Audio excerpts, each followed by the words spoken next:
Boa noite para quem é de noite e bom dia para quem é de dia. Eu sou João Batista, pesquisador bíblico, ufólogo, pesquisador da viagem no tempo e espiritualista. E hoje vou dar continuidade à minha série de citações na Bíblia. Este é o quinto programa desta série. E eu vou apresentar alguns itens da Bíblia que eu colecionei como citações. Essas citações ainda nos auxiliam no dia de hoje. E algumas pessoas, às vezes, seguem essas citações como ditados e não sabem qual é a origem destas citações. Bom, a quarta parte desse programa foi na semana anterior e os senhores e senhoras podem acessá-lo no canal do YouTube. Agora, uma coisa muito importante: quem seguir essas citações vai se dar muito bem. Mas vamos então às citações de hoje. Arrebatamento. Temos de início um tema muito polêmico, tão polêmico que a própria Bíblia o trata de maneiras diferentes. E esse termo é arrebatamento. Numa passagem, diz que o arrebatamento, desculpe, o arrebatamento significa desencarnar, se unir a seus antepassados. Já em outra, diz que é para elevar uma pessoa aos céus. A primeira está em Salmos 89:10. Em algumas Bíblias, em outras Bíblias está em Salmos 90, 10. E diz o seguinte: os dias da nossa vida são em si 70 anos, e nos mais robustos 80 anos, e quem passa destes não é mais o que trabalho e dor, porque sobreveio a mansidão, e seremos arrebatados.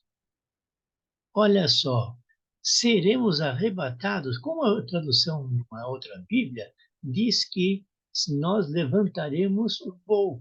Então, mas olha só, aqui está dizendo que no final da nossa vida, para quem chega, inclusive, a uma idade muito avançada, vai ser arrebatado, ou seja, vai para o campo espiritual.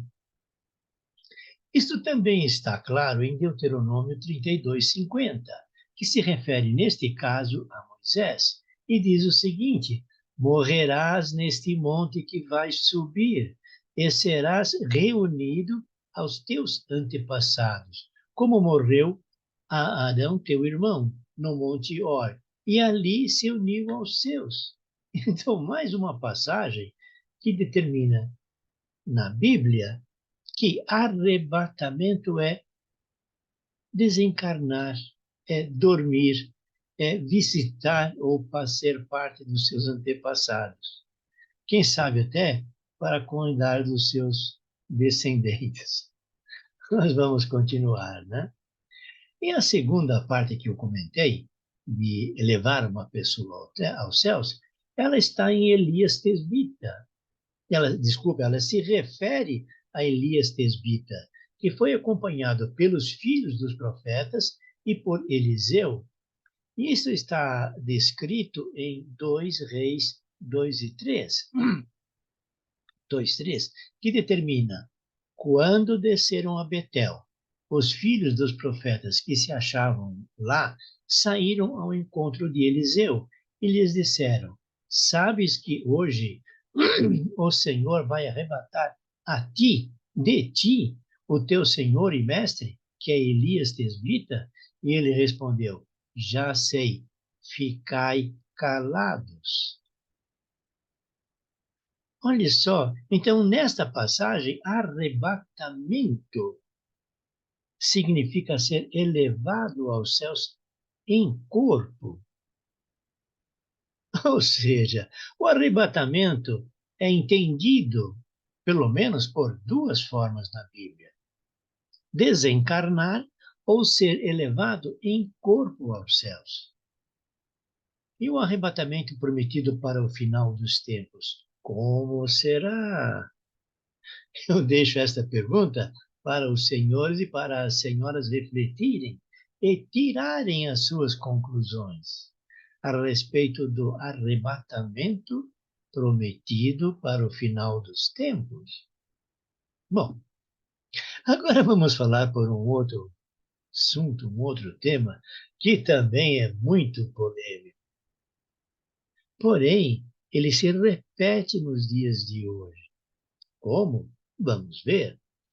O que podemos dizer sobre névoas, neblinas, colunas de nuvem, colunas de fogo?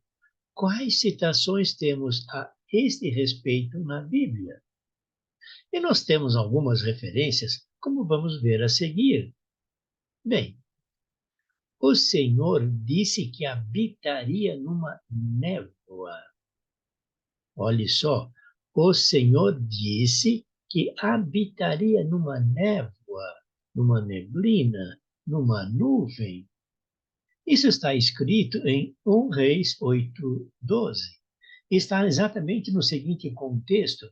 Então disse Salomão, o Senhor disse que ele habitaria numa névoa. Eu, desvelado, edifiquei esta casa para a tua morada, teu trono finíssimo para sempre. Então, olhe só, o Senhor disse que ele habitaria numa névoa.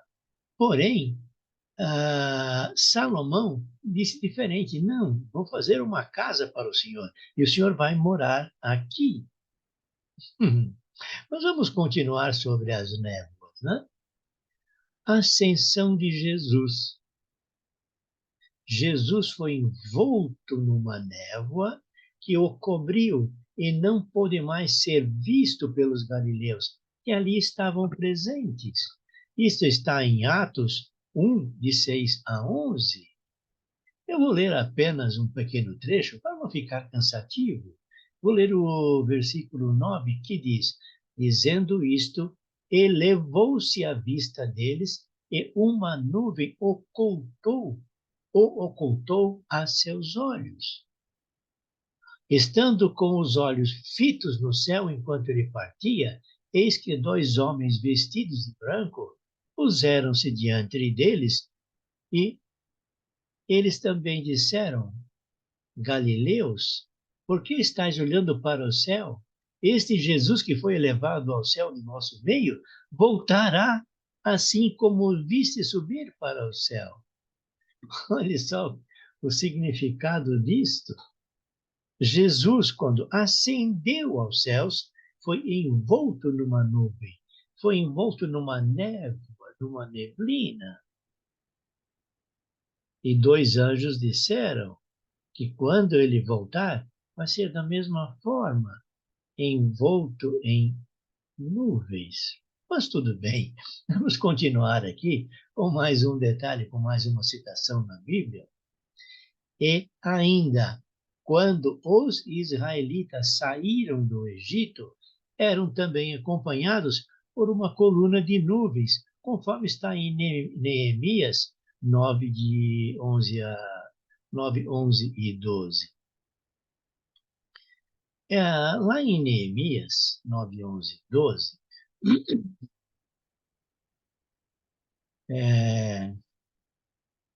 está escrito: numa coluna de nuvens os conduzistes de dia, e numa coluna de fogo de noite, iluminando-lhes o caminho que estavam seguindo. Olhem só, tendo novamente então sobre a nuvem, uma outra nuvem acompanhou os israelitas, indicando quando eles deviam levantar acampamento e seguir, e quando deviam assentar acampamento e descansar. Tudo bem? Até agora são 4 citações. Agora eu vou falar uma quinta citação, que eu não posso afirmar. E acreditar ou não depende dos senhores e das senhoras, pois é um relato de uma menina que deu um salto no tempo de 50 anos e, após seu reaparecimento, quando foi questionada por sua mãe, que lhe perguntou por que demorou tanto, E a menina simplesmente disse: mas foi agora há pouco que eu saí. E quando eu estava voltando, passei por uma névoa.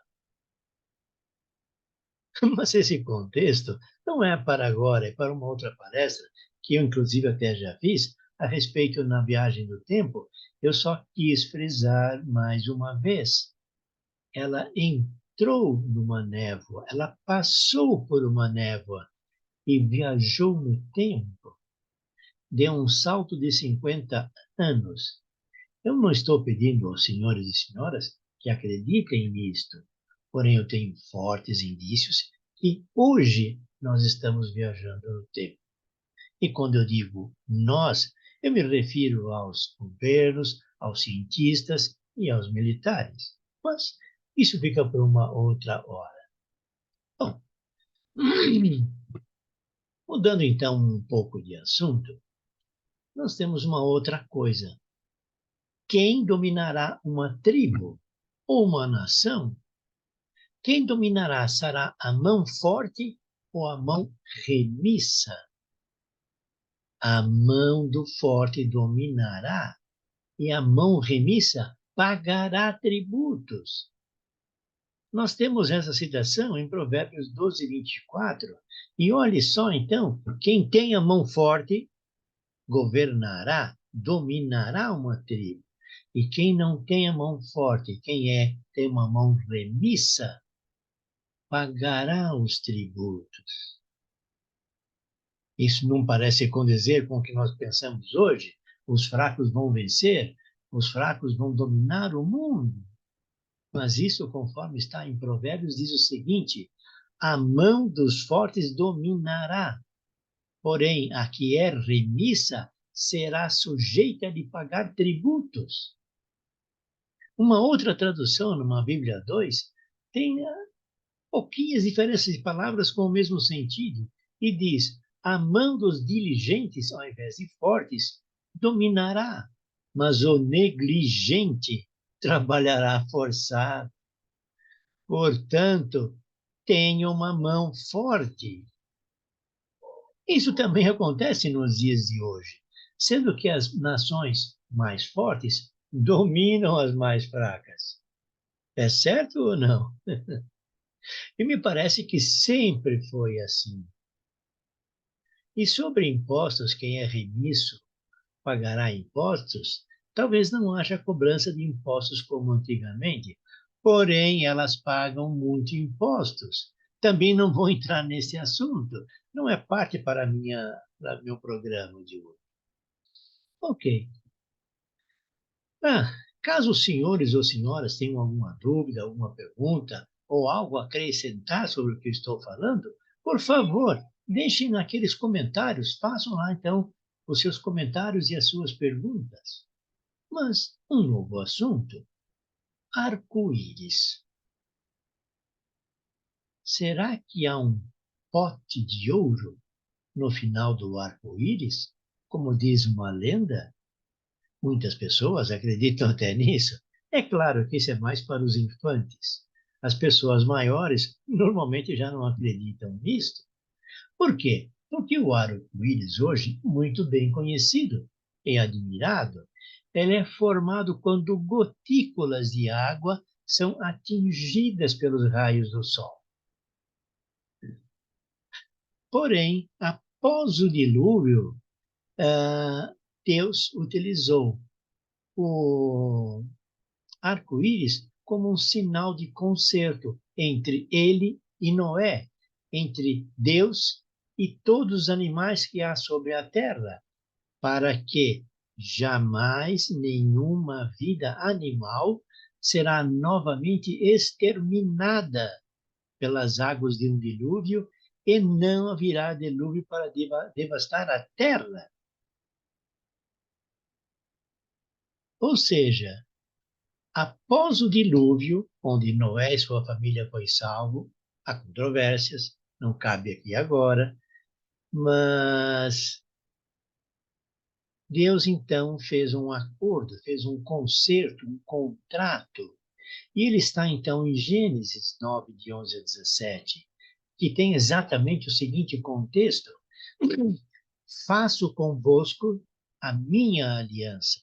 Nenhuma vida animal será novamente exterminada pelas águas do dilúvio, e não haverá dilúvio para devastar a terra.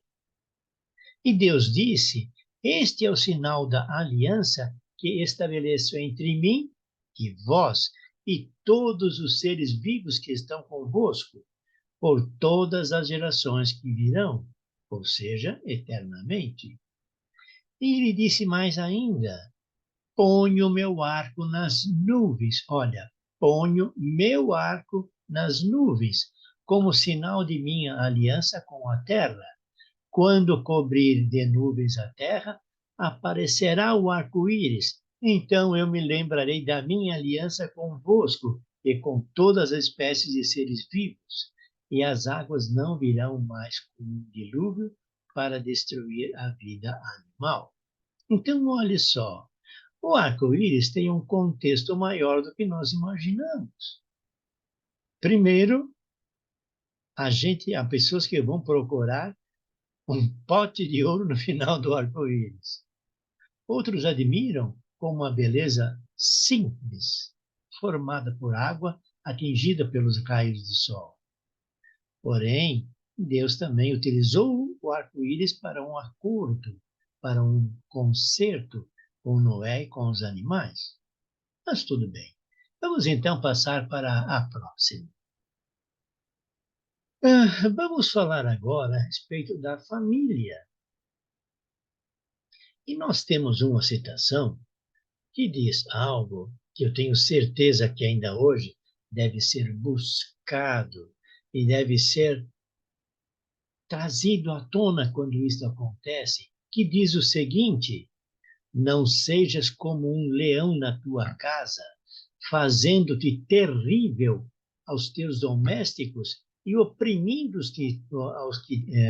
que tens, aos que lá estão.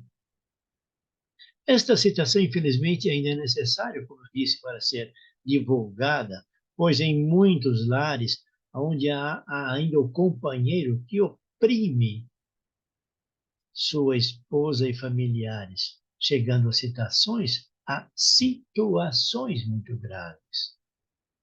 E nós temos, então, isto ah, em Eclesiastes, e diz: Não sejas como um leão na tua casa, fazendo-te terrível aos teus domésticos e oprimindo os que estão sujeitos. Bom, nós temos ainda, no que diz respeito à família, um conjunto de textos a este respeito que diz sobre pai e mãe. Eu vou ler apenas alguns pontos mais importantes para ser breve e não ser cansativo. E nós vamos então a Eclesiastes 3, de 5 a 11. E lá está escrito: Escutai a advertência de um pai, e assim agi, de maneira a ser de salvos. Quem honra o pai, expia os seus pecados. Quem glorifica a mãe, é como se acumulasse tesouros. Quem honra o pai, será alegrado pelos filhos, e no dia em que orar, será atendido. Quem glorifica o pai, terá vida longa. Quem teme ao Senhor, honrará seu pai. Com obras e palavras, honre ao teu pai. A bênção do pai, escondida, consolida a casa dos filhos. Eu vou reler. A bênção do pai consolida a casa dos filhos. A glória do homem vem da honra de seu pai. Filho, ampara teu pai na velhice. E eu posso acrescentar: ampara teu pai na velhice, porque caso tudo dê certo, você também vai ser idoso, também vai estar na velhice e vai precisar de alguém que o ampare. Bom, Isso não quer dizer que nós tenhamos somente essas citações que eu comentei nesses 5 programas. Há muitas outras. Porém, para esta série, eu escolhi as que considerei importantes. E com isto, eu encerro o quinto e último capítulo de Citações na Bíblia. No futuro, pretendo apresentar citações de outras fontes de referência. Aguardem. Bom, os 5 capítulos, este e os 4 anteriores, podem ser acessados no canal do YouTube. E eu vou deixar os links na descrição deste vídeo. E, para encerrar, eu peço aos senhores e senhoras que, caso tenham gostado deste programa, por favor, cliquem naquele breguetinho do gostei e se inscrevam em nosso canal. Isso nos dá força para continuar o trabalho e fazer novos programas. Bom, Deus abençoe a todos e a todas. Namastê. Eu sou João Batista.